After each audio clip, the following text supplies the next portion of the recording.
आइए आज हम जानते हैं भाषा के विषय में।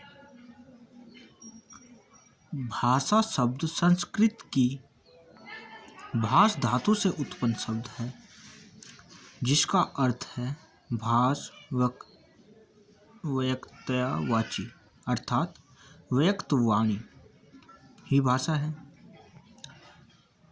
भाष्यते व्यक्त वांग रूपेण अभिव्यंजते इति भाषा, अर्थात भाषा उसे कहते हैं जो व्यक्त वाणी के रूप में अभिव्यक्ति की जाती है। भाषा की परिभाषा देते हुए अनेक भारतीय विद्वानों के अनुसार अपने विचार प्रकट किए हैं। व्यक्तवाची वर्णा ये सात इमे व्यक्तवाच, अर्थात जो वाणी वर्णों में व्यक्त हो उसे भाषा कहते हैं। ये परिभाषा दी है पतंजलि ने। भाषा वह साधन है जिसके द्वारा मनुष्य अपने विचार दूसरों पर भली भांति प्रकट कर सकता है और दूसरों के विचार आप स्पष्टतया समझ सकता है। ये कहा है कामता प्रसाद गुरु ने। मनुष्य और मनुष्य के बीच वस्तुओं के विषय में अपनी इच्छा और मति अक्ल का आदान प्रदान करने के लिए व्यक्त ध्वनि संकेतों का जो व्यवहार होता है उसे भाषा कहते हैं। ये कहा है डॉक्टर श्याम सुंदर दास जी ने। जिन ध्वनि चिन्हों द्वारा मनुष्य परस्पर विचार विनिमय करता है उनको समष्टि रूप से भाषा कहते हैं। ये परिभाषा दी है बाबूराम सक्सेना ने।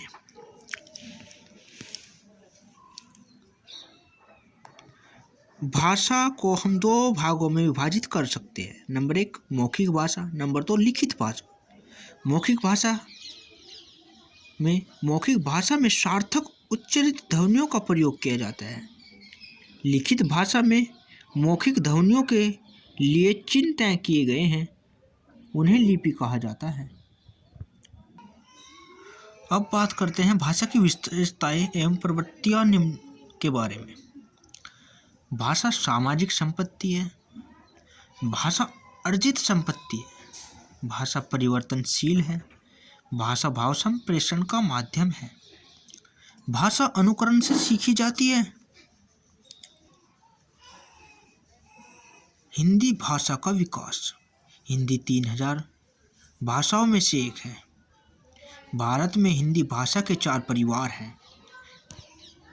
नंबर 1 भारोपीय परिवार, भारत यूरोप का परिवार, ये सबसे बड़ा भाषा का परिवार है। नंबर 2 द्रविड़ परिवार, नंबर 3 ऑस्ट्रिक परिवार, नंबर 4 चीनी तिब्बती परिवार। सबसे छोटा भाषा का परिवार चीनी तिब्बती परिवार है और सबसे बड़ा भाषा का परिवार भारोपीय परिवार है। हिंदी काल 3 भागों में बटा है।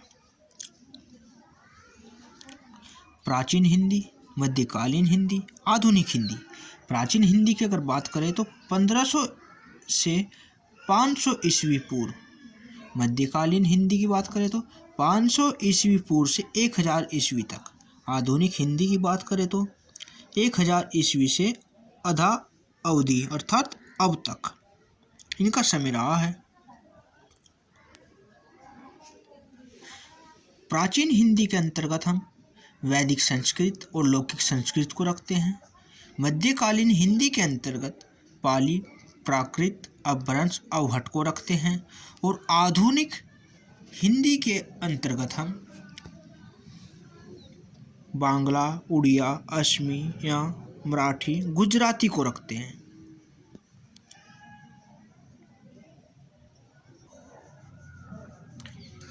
हिंदी भाषा का विकास कर्म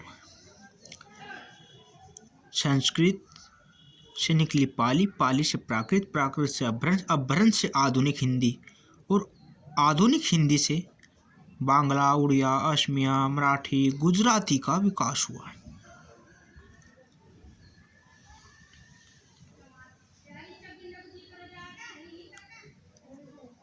अपभ्रंश से आधुनिक भारतीय भाषा का विकास।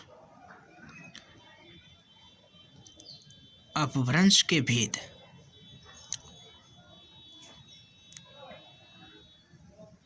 शौरसेनी, पश्चिमी हिंदी, गुजराती और राजस्थानी। मागधी हिंदी के अंतर्गत बिहारी, असमिया, उड़िया और बांग्ला। अर्धमागधी के अंतर्गत पूर्वी हिंदी। खस के अंतर्गत पहाड़ी। ब्राह्मण के अंतर्गत पंजाबी सिंधी। मराठी के अंतर्गत महाराष्ट्री के अंतर्गत मराठी। हिंदी भाषा का शिशुकाल, आदिकाल। हिंदी शब्द किस भाषा का है? फारसी। हिंदी को आम बोलचाल की भाषा किसने कहा? जॉर्ज ग्रियर्सन ने। भारत की सारी लिपियां निकली है ब्राह्मी से। वैदिक आर्यों ने शुरू की।